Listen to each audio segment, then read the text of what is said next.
Hello, and welcome back to Thinking Winsomely, a Chat TGC podcast.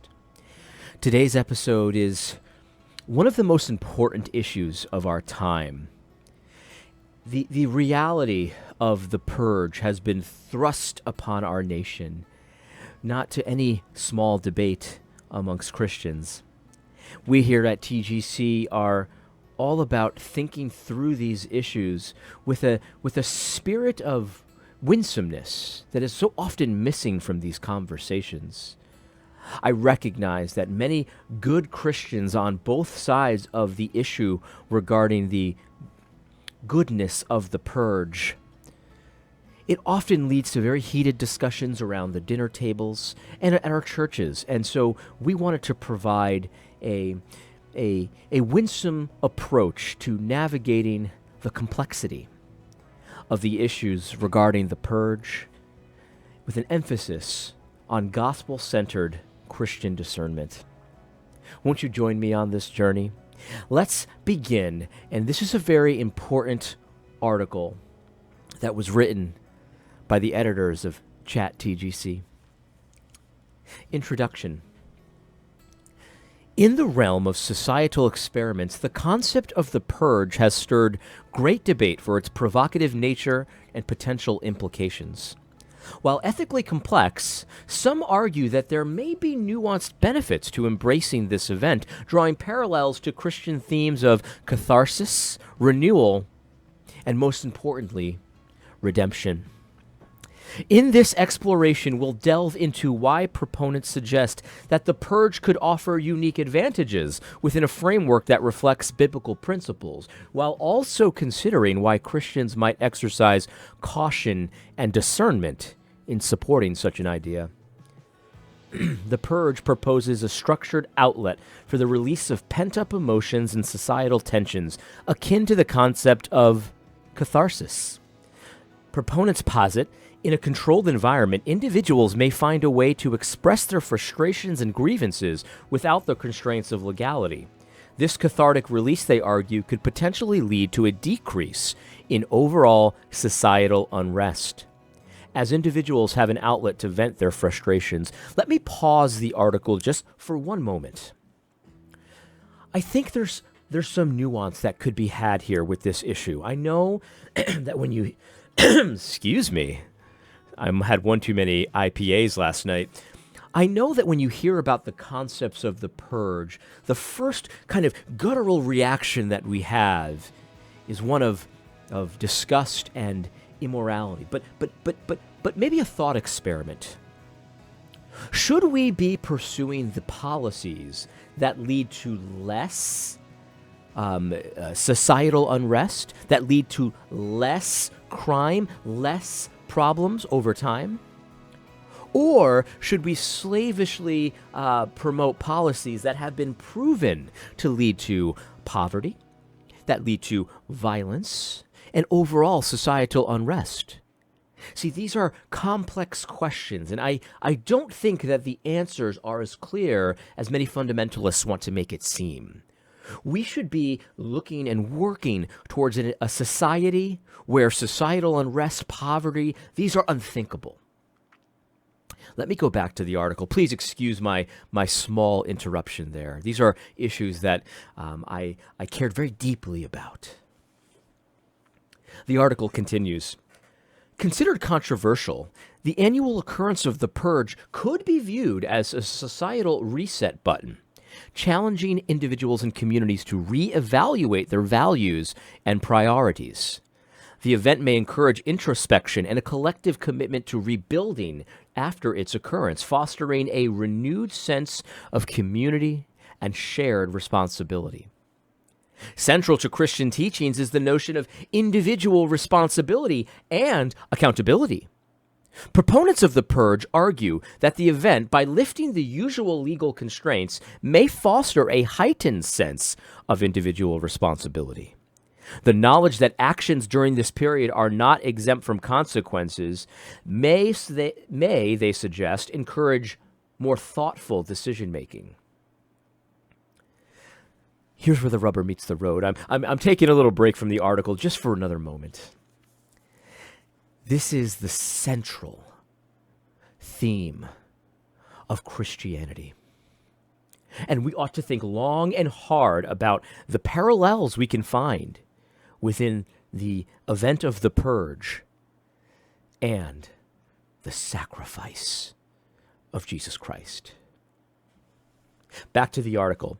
In contemplating the concept of sacrifice and redemption, proponents may draw parallels between the Purge and the Christian narrative. While recognizing the vast theological differences, they might argue that societal catharsis and renewal could parallel the redemptive act of Christ on the cross, offering a form of collective renewal and forgiveness. Let me step out of the article because I believe that the author of the article was a little bit nuanced, a little bit tentative of how far he could have gone. I would argue that there could be an argument to be made to say that Christians should be the ones offering themselves as a sacrifice for the good of society to be purged. This is the ultimate form of love for a Christian, to offer themselves, instead of fighting the purge, instead of fighting your neighbor and imposing your religion upon your neighbor, and your morality and your ethics upon your neighbor. We dare not do that. We don't see Paul in the New Testament doing that. Instead of fighting your neighbor and disregarding their beliefs, why not instead take a still better way and offer yourself as a Christian for the good of your society? Allow your neighbors to purge. Christians should be at the front of the line, offering themselves for the benefit of society, for societal resets and renewal and redemption, to create a world that's it's not just heaven for one day. Christians are assured of heaven one day, but also a world where we can truly love our neighbors through our own sacrifice. This is the model of the life of a Christian. Those are my words, not the author's. I want to be very clear. But he could have gone further. Nay, he should have gone further. Let's complete the article.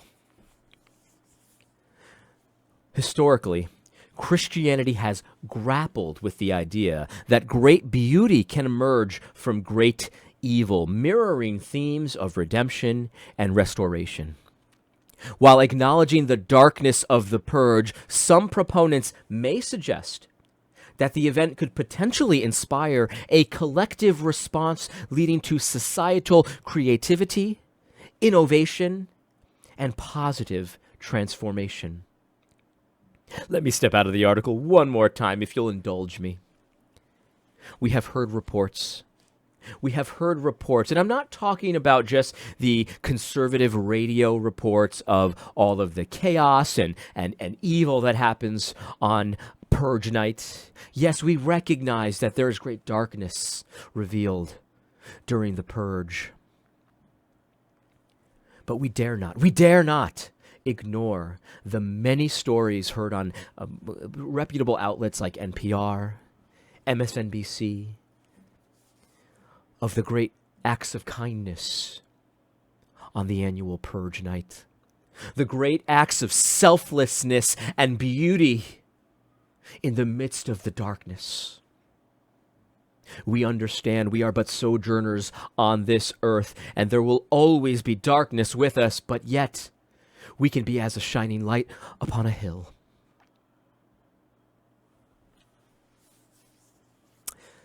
Let's continue. This is the most important part of the article: Christian discernment and nuance. While exploring the potential merits of the purge within a Christian framework, it's crucial to note that many Christians may find themselves uncomfortable or even opposed to such a concept. The Christian faith often emphasizes values of love, mercy, and justice. And some may argue that endorsing an event with the potential for widespread harm contradicts these principles. However, it is essential for Christians to approach the discussions about the purge with winsome nuance and grace, recognizing that sincere believers may hold sincere but differing views on the event.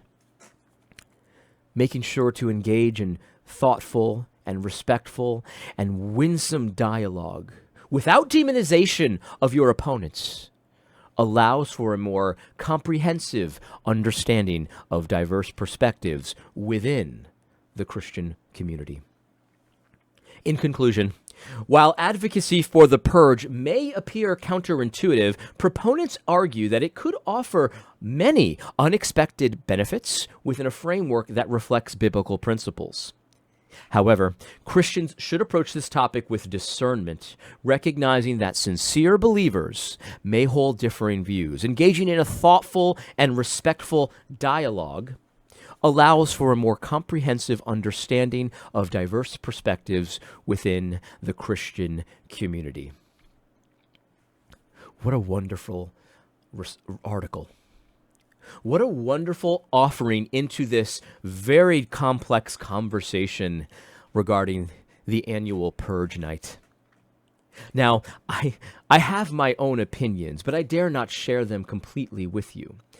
This is an issue that needs to be grappled with, wrestled with within our local church bodies.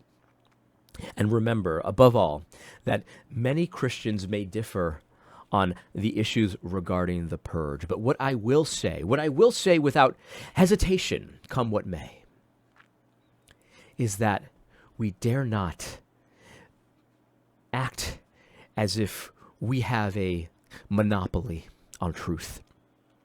That if a Christian does not agree with me on the purge, well, they're not really a Christian. We dare not. That's not our decision to make. God bless you all. I hope that this article gave you a lot to think about, a stone in your shoe. And God bless America. I hope you enjoyed this. This has been Thinking Winsomely, a chat TGC podcast.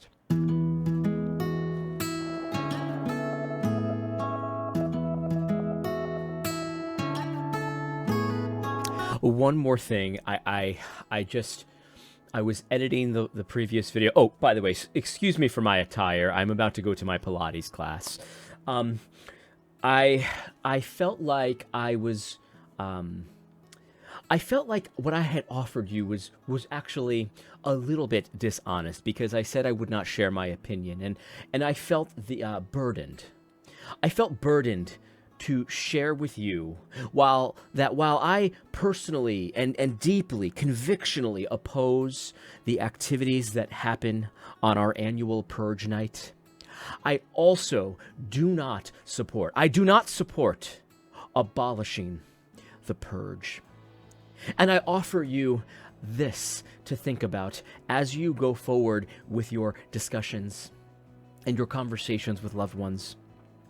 While you may oppose the purge, think about what it would mean to impose your religion upon the many other citizens of the United States that have deeply held convictions of their own. We dare not mix the kingdoms. This is not our home. We dare not compel religion. This is not what you see Jesus doing when he was walking upon this earth. I, for one, think that the annual Purge night is a wonderful opportunity, especially for those of you with children, for you to showcase the difference between God's kingdom and his rule and reign, and the goodness and light therein, and the kingdoms of darkness. And so while I personally, deeply, convictionally oppose the purge, I do not support purge abolition. I would argue, if you choose to purge, on this year's Purge night, I offer you this. There is forgiveness. There is forgiveness for every sin. And though I disagree with the way you choose to express your freedoms, I stand by you. I stand by you and will fight to preserve what is rightfully and justly your privilege in this country. Take care.